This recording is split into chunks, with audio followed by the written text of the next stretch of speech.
अस्सलामुअलैकुम नाज़रीन कराम, नई वीडियो में आपको खुश आमदीद कहते हैं। जो आज इलेक्शन हुआ है समड़ियाल में, इसी तरह से धांधली हुई है। उसी तरह से पुलिस ने कंपनी के हुक्म पे पीटीआई के लोगों को पोलिंग स्टेशन से निकाला है और अंदर जाके ठप्पे लगाए हैं। अब इस वक्त फॉर्म 47 तैयार किए जा रहे हैं, लेकिन एक बात आपने जहन में रखनी है, ये जितनी बार फॉर्म 47 तैयार करेंगे ये उतने ही कमज़ोर पड़ेंगे और आप जितनी बार वोट डाल के इन्हें फॉर्म 47 तैयार करने पे मजबूर करेंगे, आपकी ताकत से ये खौफजदा होते रहेंगे। जिस दिन ये इस चीज़ में कामयाब हो गए, इन्होंने आपको मायूस कर लिया, एज अ नेशन हम मायूस हो गए कि इलेक्शन में वोट डालने का फ़ायदा नहीं है, इन्होंने रात को फॉर्म 47 तैयार कर लेना है, उस दिन ये जीत जाएंगे। आपने हार नहीं माननी, अपना नतीजा लिए बगैर घर ना जाएं, इन्हें पूरा टफ टाइम दें और तैयार ये फिर भी कर लेंगे। ये मैं आपको बता रहा हूं, पहले ही सब कुछ तय है। मिलिट्री इस्टेब्लिशमेंट के लिए ये इलेक्शन चोरी दो धारी तलवार है। ये इलेक्शन चोरी करते हैं तब भी फंसते हैं, नहीं चोरी करते तब भी फंसते हैं। अगर ये इलेक्शन चोरी नहीं करते तो पीटीआई ने जीतना ही है। पीटीआई जीतेगी तो फौज की मकबूलियत का झूठा बयानिया फौरन बढ़ जाएगा। नून लीग तो वैसे ही किसी खाते में नहीं है, यहां तो मिलिट्री बा मुकाबला पीटीआई है। हर जगह एस्टेब्लिशमेंट ही फॉर्म 47 तैयार करती है, पीटीआई के लोग वोट डालते हैं। नून लीग तो अब ना किसी गिनती में है, ना उनकी कोई प्रेजेंस रह गई है। यही हाल पीपल्स पार्टी का है। तो एस्टेब्लिशमेंट ने फॉर्म 47 और पीटीआई ने फॉर्म 45 पे इलेक्शन लड़ा है। अब इन्हीं दोनों सियासी जमातों का मुकाबला इलेक्शन में रह गया है। ये इलेक्शन नहीं चोरी करते, पीटीआई जीत जाएगी। अगर एस्टेब्लिशमेंट हार जाती है तो मकबूलियत का जो जाली बयानिया बनाया है वो बढ़ जाता है, लेकिन अगर ये इलेक्शन चोरी कर लेते हैं तो जो थोड़ी बहुत पीटीआई के लोगों में नरमी पैदा हुई थी पाक भारत जंग के बाद, वो जो झूठे बयानिए बनाए गए थे वो भी खत्म हो जाएगी। तो ये चोरी करते हैं तब भी इनका नुकसान है, ये नहीं करते तब भी इनके लिए नुकसान है। अब नाज़रीन कराम, एक सवाल पर आते हैं। खान ने जो इंकशाफ किया एक बार फिर, पहले भी वो कर चुके हैं, इस पर मुखालिफिन कह रहे हैं कि खान ने पहले कहा था कि मैंने जनरल आसिम मुनीर को नहीं निकाला, और ये ट्वीट खान की पेश करते हैं 2023 की। एक आर्टिकल छपा था टेलीग्राफ में जिसमें दावा किया जाता है कि कोई करप्शन की फाइलें थी जो दिखाई गई, उस वजह से खान ने जनरल साहब को निकाला था। जब वो डीजी आईएसआई थे, खान ने ऊपर उसका जवाब दिया कि ये आर्टिकल क्लेम करता है कि मैंने डीजी आईएसआई को इसलिए ओहदे से हटा दिया था, इसलिए इस्तीफा देने पर मजबूर किया क्योंकि उसने मेरी बीवी बुशरा बीबी की करप्शन के केसेस की फाइल्स मुझे दिखाई थी। ये मुकम्मल झूठ है।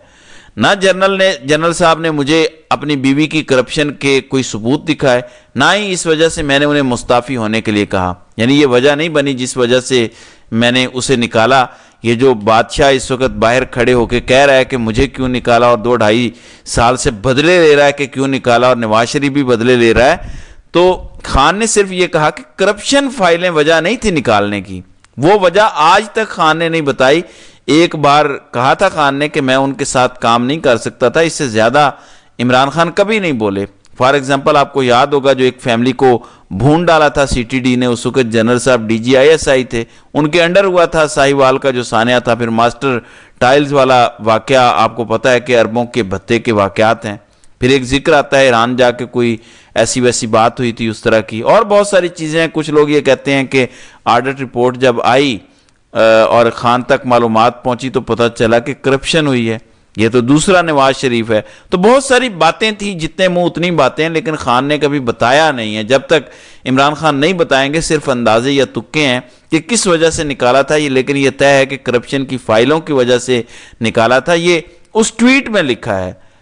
फिर एक और चीज़, अगर करप्शन की फाइलें इतनी थी, खान ने कल बता दिया, इससे पहले शहजाद अकबर 1 साल पहले बता चुके हैं कि जब बादशाह सलामत को खान ने निकालने का फैसला किया तो उन्होंने शहजाद अकबर को फ़ोन किया या मैसेज जैसे भी कि मेरी पीएम से बात करवाएं। ये बिल्कुल करीने के आस है कि उसने बादशाह बुशरा बीबी से किसी और ज़रिए से भी बात करने की कोशिश की होगी। ज़ाहिर है सिफारिश करने का कहा होगा, बुशरा बीबी नहीं मानी तो उसका बदला ले रहा है। ये इमरान खान का दावा है कि ये बदला बुशरा बीबी से लिया जा रहा है क्योंकि इसकी नौकरी जा रही थी, मैंने इसको निकाल दिया था। फिर इन्होंने बुशरा बीबी को अप्रोच किया, बुशरा बीबी नहीं मानी बात, तो अब ये बुशरा बीबी के पीछे पड़ गए हैं। अब कंपनी की टाउट की जरा बात सुने, उससे आपको अंदाजा हो जाएगा। ये जरा मुलायजा करें। عمران خان نے بی بی بشرا کو طلاق دینی ہے. اگر عمران خان صاحب کو اپنی جان سے ہاتھ دھونا نہیں ہے تو ان کو اس چیز کو دیکھنا کنسیڈر کر کے کرنا ضروری ہے.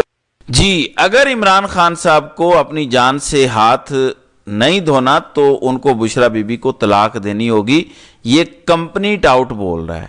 بشرا بی بی سے ایسی کیا دشمنی ہے آپ مجھے بتائیں؟ عدت جیسا کیس بنا کے نکاح توڑنے کی کوشش کس نے کی؟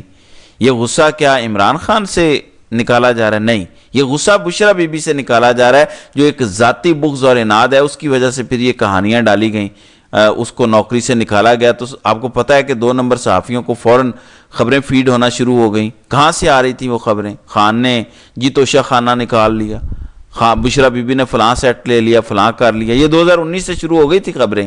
ابھی عمران خان کی حکومت تھی اور پورا میڈیا اس پر بات کرنا شروع ہو گیا تھا. کیوں؟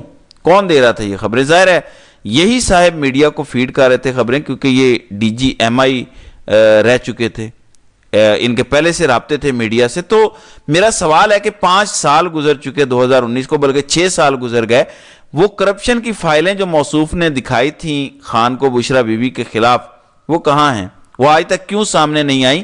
ایک اور سوال پیدا ہوتا ہے کہ اگر بشرا بی بی اتنی کرپٹ تھیں، اور بادشاہ کا یہ اپنا بیانیہ ہے کہ بشرا بی بی کی کرپشن کی فائلیں تھیں، میں نے خان کو دکھائی تھی، انہیں غصہ آ گیا، انہوں نے مجھے نکال دیا.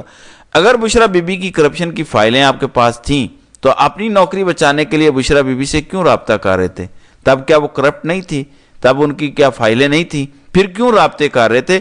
کیا یہ کھلا تضاد نہیں ہے؟ تو یہیں سے پتہ چلتا ہے کہ یہ شخص غلط ہے. یہ صرف اپنے بغض و عناد کی وجہ سے زیادہ تباہی نکال رہا ہے، اور ادارے کو اپنے پیچھے اس لیے کھڑا کیا ہوا ہے کیونکہ ادارے کو بھی اپنا اقتدار جانے کا خطرہ محسوس ہو رہا ہے. اب ایک طرف جب یہ صورتحال ہو کہ آپ الیکشن بھی چوری کر رہے ہیں، ایک طرف یہ صورتحال ہو کہ آپ کی منتوں ترلوں کی بھی واضح طور پر خان کی طرف سے اطلاعات آ رہی ہوں، تو پھر مستقبل کیا ہے؟ اگر میں ون لائنر بتاؤں تو خان نے لمبے عرصے تک جیل میں بیٹھنے کے لیے خود کو ذہنی طور پر تیار کر لیا ہے. خان کو 26ویں آئینی ترمیم سے پہلے لگتا تھا کہ خان 2024 کے اینڈ میں رہا ہو جائیں گے. یہ میں آپ کو بتا رہا ہوں، لیکن 26ویں آئینی ترمیم کے بعد اور جو پی ٹی آئی کے اندر سے صورت کاری ہوئی اس ترمیم کو کروانے کی، اس کے بعد اب خان نے یہ تیاری کر لیا ذہنی طور پہ کہ میں کئی سال اندر رہوں گا. ایک پازیٹیو تھنکنگ ہے کہ میں جیتوں گا، وہ موجود ہے. ایک تھاٹ ہے کہ مجھے کئی اور سال جیل میں رہنا پڑے گا، ہو سکتا ہے. تو وہ اپنے آپ کو مینٹلی تیار رکھے ہوئے ہیں کہ میں اب کئی سالوں تک جیل میں رہ سکتا ہوں. بڑی پیاری بات کی سلمان اکرم راجہ نے کہ ہم خان نہیں ہیں، نہ ہم سمجھ سکتے ہیں، نہ دوسری طرف والے خان کی سوچ کو سمجھ رہے ہیں. یہ تو ایسے ہی ہے جیسے نیلسن منڈیلا کو کوئی کہے کہ ڈیل کر کے باہر آ جاؤ، چھوڑ دو، یہ کیا تم نے اتنے عرصے سے جیل میں بیٹھے ہو، دہائیاں جیل میں تم نے گزار دیں. لیکن پھر تبدیلی آئی. جو لوگ بڑے ہوتے ہیں، جو عظیم لوگ ہوتے ہیں، وہ ایک بڑی قربانی دے جاتے ہیں، ان کی دی ہوئی قربانیاں رنگ لے کر آتی ہیں. سقراط نے بھی زہر کا پیالہ پی لیا تھا. تو بڑے لوگ، بڑا مقصد جن کا ہوتا ہے، جو ڈٹ جاتے ہیں کسی چیز پر، وہی تبدیلی لے کر آتے ہیں. تو خان وہی کام کر رہے ہیں. یہ ایک پروسیس ہے جس کے ذریعے آپ نے کمپنی کو شکست دینی ہے. ان کو لگتا ہے کہ اگر خان چلا گیا تو ہمیں چیلنج کرنے والا کوئی نہیں ہوگا. بہرحال کمپنی اپنے اقتدار کے آخری ایام میں ہے. اس دوران وہ بڑی بڑی غلطیاں کریں گے. اقتدار ان کے ہاتھ سے ایسے سرک رہا ہے جیسے ریت گرتی ہے مٹھی سے. یہ جو مرضی کر لیں، روک نہیں سکتے. تو انہوں نے گرنا ہے، انہوں نے اپنے لیول پر آنا ہے، انہوں نے بیرکوں میں واپس جانا ہے، انہوں نے بارڈر سنبھالنے ہیں، انہوں نے صرف بھارت اور ہمارے بیرونی مسائل کو دیکھنا ہے. اندرونی طور پر ملک کو آزاد کرنا پڑے گا، اور ملک اسی طرف جا رہا ہے. اس صورتحال کو آپ سمجھیں کہ خان نے یہ جج کر لیا ہے. خان کو پتہ ہے کہ یہ پتہ تھا کہ یہ انہیں سزائے موت کے کیسز میں پھنسائیں گے اور معاملات اس طرف لے کر جائیں گے. خان کہتے تھے کہ کوفہ کے لوگوں کی بزدلی کی وجہ سے، یزید کے خوف کی وجہ سے اس سانہ عظیم کو ہونے دیا گیا، جو اگر خوفزدہ نہ ہوتے، ڈٹ کے کھڑے ہوتے، تو وہ واقعہ نہ ہوتا امام حسین والا. کوفہ کے لوگوں نے یزید کے خوف سے وہ سانحہ ہونے دیا جس پر آج تک پوری امت شرمسار ہے اور آبدیدہ بھی ہے. اور ہر دور کے یزید نے یہی کیا ہے. خان کو پتہ تھا کہ ان کو جیل میں ڈالا جائے گا، ان کو سزائے موت کے مقدموں میں پھنسایا جائے گا. اور خان قوم کو کہتے تھے کہ تم کوفی نہ بننا. تو دیکھیں اس بندے کا ویژن کیسا ہے. 3 سال پہلے سے وہ قوم کو سمجھا رہا تھا تم کوفی نہ بننا. انہیں پتا تھا کہ خان کے ساتھ یہ کیا کریں گے. اسی لیے عمران خان نے اب نیکسٹ سٹیپ لیا ہے، اور انہوں نے باقاعدہ پیغام دیا ہے اپنے پارٹی کے تمام بزدلوں کو کہ آپ لوگ پارٹی چھوڑ دیں اگر آپ سے نہیں ہوتا. خان کو بہادروں کی ضرورت ہے. तो पूरी कौम को यह नारा लगाना पड़ेगा कि यजीद की बैत नामंजूर। ये नारा पूरी कौम लगाएगी तो ही इन्हें फतह नसीब होगी। तो नाज़रीन इकराम, आपकी इस वीडियो के हवाले से क्या राय है? आप अपनी राय का इजहार कमेंट सेक्शन में ज़रूर कीजिएगा।